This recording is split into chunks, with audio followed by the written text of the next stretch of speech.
बिस्मिल्लाहिर्रहमानिर्रहीम। अस्सलामुअलैकुम नाज़रीन, हमारे सी रहे आयो HBS news Hyderabad bureau report Kamran Ali Khero. Corona virus की टीं लहर बाबति ॼाण फराहम करण जे लाइ टंडो पुलिस इलाके वासियुनि खे अवेयरनेस ॾिनी ऐं मास्क पिणु विरासत कया। ख़बर मूजिबि SSP हैदराबाद अब्दुल सलाम शेख जी हिदायतुनि ते कोरोना वायरस जी टीं लहर खे मुंहुं ॾियण लाइ हैदराबाद जे समूरनि थाणनि ते अवेयरनेस ॾियण समेत मास्क विरहण जी पिणु हिदायत ॾिनी वई।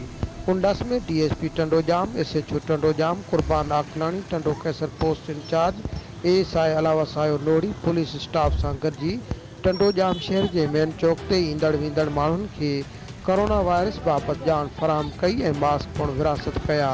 उन मौक़े ते उन्हनि जो चवणु हो त कोरोना वायरस जे इन आलमी वबा खे रोकण जे लाइ सरकारी पॉलिसियुनि खे अमल में आणणु तमामु ज़रूरी आहे। शहरी पंहिंजो पाण बचाइण लाइ हर मुमकिन कोशिश कनि त जीअं कंहिं मुश्किल वक़्त खां बची सघनि।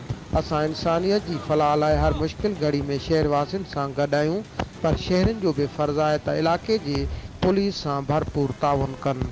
मज़ीद ख़बरुनि जे लाइ अवां ॾिसंदा रहो HBS न्यूज़।